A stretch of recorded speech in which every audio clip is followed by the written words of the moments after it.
beloved Boss Mike Cervera. So eto na nga mga kababayan. Kasunod nga po ng mga samot-saring mga banatan ng ating mga senador. Ano po? Mga kababayan ko, nako, matindi ng matindi ito, patindi ng patindi. Pasok. Ayan mga kababayan ha. Sabi ho ni Lacson ha, mga kababayan, kahapon, Sabado kahapon, matindi ito. Matindi ho yung binitawang salita mga kababayan. Bakit kanyo? Lacson, naawa umano kay Senator Cayetano matapos tawagin siya nitong aso. Kita nyo naman, di ba? Di ba? Kita nyo naman yung sinabi. Ni Alan Peter Cayetano, tinawag-tawag ng mga aso. Parang hindi siya aso ni Duterte, di ba? Ang sagot, mga kababayan, ni Ping Lacson, kawawa naman kung ano-ano na sinasabi. Parang malapit ng bumigay. Ibig sabihin siguro, mabuang. Totoo naman mga kababayan, kung inyong makikita ho yung itsura ni Alan Peter Cayetano, para talagang depressed. Mukhang inaatake ng depresyon at mukhang stress na stress. Yung mukha niya mga kababayan ngayon, hindi mo na maipinta. Di ba, mga kababayan? Tignan si Marites Musni. Nako, may panlibre na ako sa mga anak ko nito. Sabi ni Marites Musni, Happy Father's Day, Boss Mike. Mag-dinner kayo ni Jen. Mamaya isi-send ko rito, papakita ko mamaya. O pwede kong i-live, Marites Musni, bilin mo yan, ha? Oo, kakain kami sa Japanese restaurant. Tapos merong yung masasarap dun yung yung sashimi, salmon sashimi. 'Di ba? Yung mga steak yan, nako. Sarap niyan. Oo, thank you po ha. Ang ganda naman ng regalo mo, pulang-pula talaga. So eto na mga kababayan. Basahin natin mga kababayan ito. Sabi ni Ping Lacson. Grabe ito mga kababayan ha. Sabi rito, kawawa naman kung ano-ano na sinasabi. Parang malapit ng bumigay. Ano ibig sabihin ng malapit ng bumigay? Masiraan ng bait. Ano pa mga kababayan? Eto na. Boss.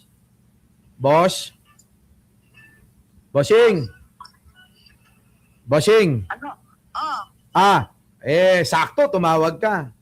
Teka muna. Pwede ba akong magpasok ng 20 scholar diyan sa eskwelahan? Putang ina. Ah. Tama yan. Pwede ba ako magpasok ng 20? 20 na kasi 10 kanina. Ngayon 20 na. Ay, gusto ko 100. Kita nyo. Alam nyo, naka-live ako, naririnig ka ng mga viewers ko ayan 100 na daw. Dinagdagan yung 20 ko, dinagdagan niya ng 80. Mayambang. Sa Bayambang. Yan sa Pangasinan. 100. 100 tayo Scholar natin yan, pinopromote ko yung school natin Nasaan ka ngayon? Nasa studio ako. Nasa studio. Sa bahay. Gusto papanoorin ko. Yan. Panoorin mo, medyo iusod mo lang konti, naririnig ka nila yan Ito mga boss ko, matindi to. 100 po na estudyante mga kababayan. Scholar. Pamasahe lang babayaran. Magbibigay ka magbibigay ka ba ng allowance o libre lang yung school? Libre lang school, siyempre. Bahala na sila sa pamasahe nila. Oo. Yun pamasahe na lang ang babayaran Oo, pamasahe na lang. Yan. Sige. Manood ka. Sige. Okay, boss. Manood ako. Okay, bye-bye. Ayan. Kita nyo mga kababayan? 20 mga kababayan 20. Hinihingi ko, ginawang 100. Iba kasi mga kababayan ng Mike Cervera nyo Bakit? Bakit ganun yung mga tao? Bakit ganun sila sa akin? Kasi mabuting tao tayo. Diba? Addictus Rex? Alam mo yan, Addictus Rex. Hindi tayo humihingi ng kahit na anong kapalit sa lahat ng magagawa natin sa kapwa. Kaya yung mga eto mga kababayan, seryoso ko Kausapin niyo po si Arnold Lopez, si Jojo Chavez, Kaya make pa kayo sa akin sa mga may gusto kayong pag-aralin, mga kababayan, makatulong kayo. Sabihin nyo sa akin, pag-aaralin natin ng libre. Walang matrikula. Walang babayarang matrikula. Mamasahe ka lang, pumunta ka sa eskwelahan, mamili ka ng gusto mo na matututunan, ibibigay namin sa iyo. Kita nyo, mga kababayan? Di ba? Oh, sabi ni John Pinas, wag mayabang masyado, BBM vlogger. Pero di na dapat pinapublish yan, focus. Tanga! Paano malalaman? Paano malalaman ng mga tao kung hindi mo i-promote? Kaya nga may commercial, di ba? Para malaman nila na meron tayong ibibigay na scholarship sa mga kababayan natin. Yan, pinaungunahan nyo kasi yung inggit nyo eh. Inggitano! Mga DDS kasi mga inggitero talaga, kita nyo? Tignan nyo mga kabobohan ng mga DDS. Pagka wala kang pinapakita, nasaan ang naitulong mo? May naitulong ka na ba? May nagawa ka na ba? Nakatulong ka na ba sa kababayan mo? Tanga-tanga. Diba? Kapag ka hindi nyo kayang gawin yung mga ginagawa namin, wala naman problema. Basta kami, tumutulong kami, sinasabi nga namin para may mga pumunta. Kung itatambak ko rito yung mga ginagawa kong tulong sa mga kababayan ko, mga kababayan, baka matabunan yung buong barangay nyo.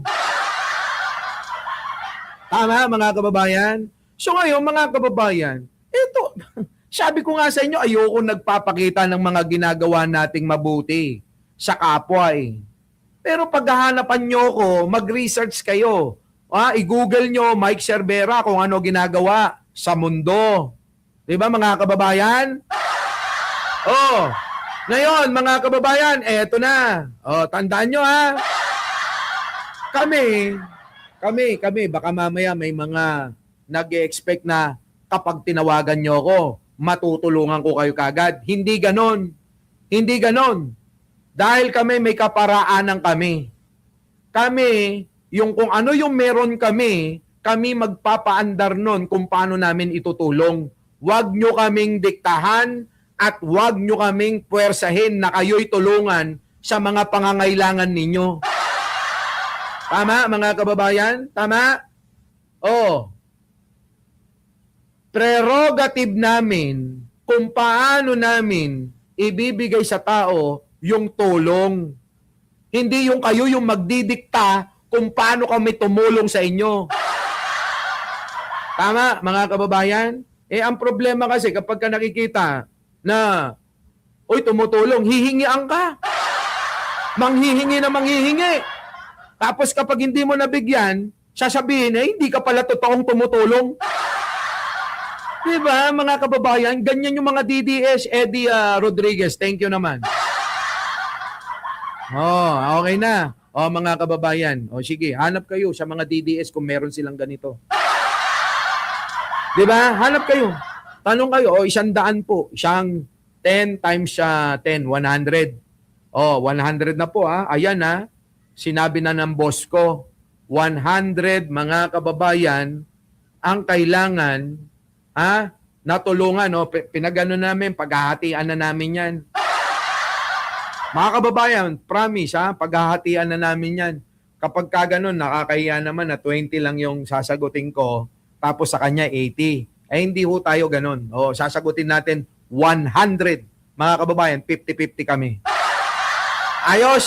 Mga kababayan, ulitin natin Ulitin natin. 100 pagpapaaral hanggang matapos. Hanggang matapos, mga kababayan Hanggang matapos yung inyong kakilala, kamag-anak, basta ho yung wala hong mga kababayan wala hong talagang kakayanan na magpaaral yung mga magulang, wala pong kakayanan na pag-aralin ng sarili. Diba? Eddie Rodriguez, thank you naman. Para saan ba yan? Oo, mukhang ito si Eddie Rodriguez, ngayon ko lang nakita to eh. Diba? Ayan balik na tayo sa topic mga kababayan. Okay na. Siya mismo tumawag mga kababayan kaninang umaga. Tinatawagan ko, hindi sumasagot. Sabi ko sa inyo, ewan ko kung nandito kayo kanina, di ba Miss Au, Marian Tomas, Ewan ko kung nandito kayo kanina, Armel Guzman. Sagot ko na pamasahin nila. Ayan Huwag kang loloko-loko. Kapag sumama ka sa mga tropa natin, talagang dito, hindi tayo kakabig. Magbibigay tayo, Armel Guzman tropahan ito ng bayanihan. Gumawa tayo ng pagiging bayani natin na tayo lang ang nakakaalam. Ganon. Hindi ho yung pagiging bayani mo, halos araw-araw nililitanya mo sa social media. Hindi ganon Tayo ay magbabayanihan. Ganon. O kung ano yung kakayanan mo na itulong sa kapwa. O tulad niyan, pamasahe. Di ba? Tulad ni Armel Guzman, tandaan natin yan. Di ba, mother grabber? Di okay na yun, di ba? Libre mga kababayan, pagtuturo, matulungan mo, nagkatapos, nagkatoga, nagkaroon ng certification, nagkaroon ng diploma. Di, meron tayong nailigtas na buong pamilya, magiging breadwinner nila yan, di ba? Ikaw, Rob Gamboa, wag mo kung ginaganyan, kilala natin yung mayor dyan, Dating, dating PBBB. Alam nyo na mga kababayan hindi, tumulong tayo. Rob Gamboa, tulungan natin yung ating mayor. Hindi natin kailangan labanan. Maganda naman ang ginagawa ng mayor natin dyan Tulungan na lang natin para mas lalo, mga kababayan, mas lalo na maiangat natin yung mga kababayan natin dyan. Bihira lang po ako mag-comment, share, pero pag di ko napanood live mo, lagi ako. Replay! Yun, Thank you po. Di ba? Ano. Di ba? Yun po yun, mga kababayan. Sana ganun ang gawin natin. Bilang kasi Father's Day, minsan, kasi ako, mga kababayan, yung mga anak ko, pinag-aaral na yung mga sarili ng mga yun. Minsan, maglalambing lang yun. Ngayon, mga kababayan, siguro mas makabuluhan kung ang mga tao na humingi ng tulong ay turuan nating mangisda, turuan natin ng pangmatagalan, katulad ni Pangulong Bongbong. Tama, mga kababayan? Turuan natin sila. Makapagtapos sila, makapag-aral sila, magtatrabaho sila, tutulungan yung pamilya, at matutustusan yung ibang mga membro ng pamilya, makakaangat na rin dahil matatapos, makapagtrabaho, lahat yan mga kababayan. Ay maraming magandang epekto sa isang pamilya yung pagtulong natin sa isang membro nila na makapagtapos ng pag-aaral. Mga kababayan, dahil ang mahal nga ng matrikula ngayon. Alam nyo yan. Diba? Diba? Yan mga kababayan. Basta po mga kababayan, ito si Rodolfo. Basta po nasa Pangasinan po kayo, malapit po kayo sa Pangasinan. At gusto nyong pag-aralin doon sa school, yung anak po ninyo, mga kababayan, ang gawin ninyo, tawagan nyo si Arnold Lopez, tawagan nyo sino to?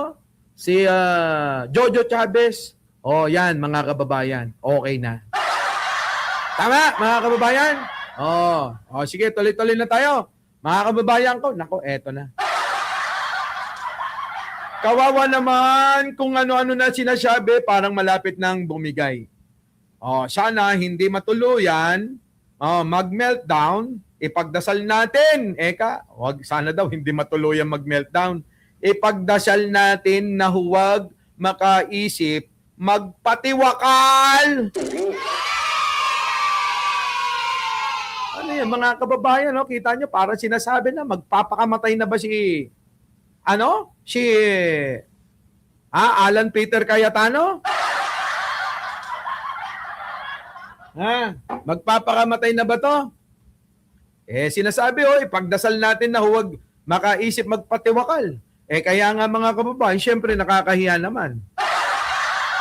Ano yung nakakahiya, mga kababayan? Nakakahiya ho, ilang araw lang ho siyang naging Senate President.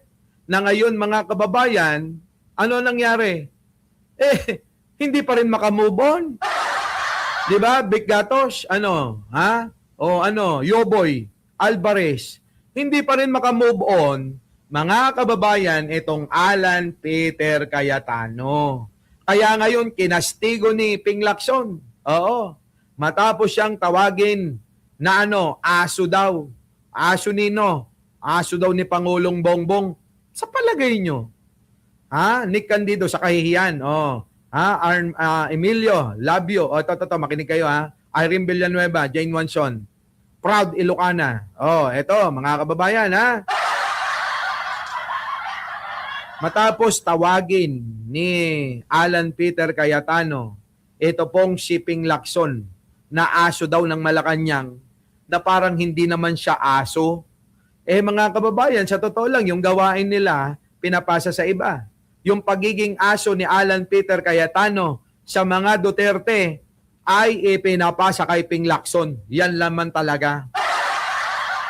Di ba, mga kababayan? Yan naman talaga! Di ba? Yan. Ngayon, ano na nangyari? Di, eto na. Halatang-halata na nga daw sa itsura ni Alan Peter Cayetano ang pagiging depressed, ang pagiging desperado, at sana nga panalangin ni Ping Lacson wag matuluyan na talaga namang mag-meltdown. Baka nga mag-nervous breakdown yan, mga kababayan. Bumigay. Yun. Kaya ipagdasal daw natin na huwag makaisip na magpakamatay. Magpapakamatay yan, mga kababayan. Pag hindi kinaya ang kahihiyan, tignan nyo, mga kababayan, sipin nyo, ilang araw ka lang naging Senate President, tapos nasisisi ka pa na walang outcome. Walang outcome, yung pong yung inyong, yung ni Cayetano, yung kanyang panunungkulan, nga, mga kababayan, nga. Our beloved Boss Mike Cervera.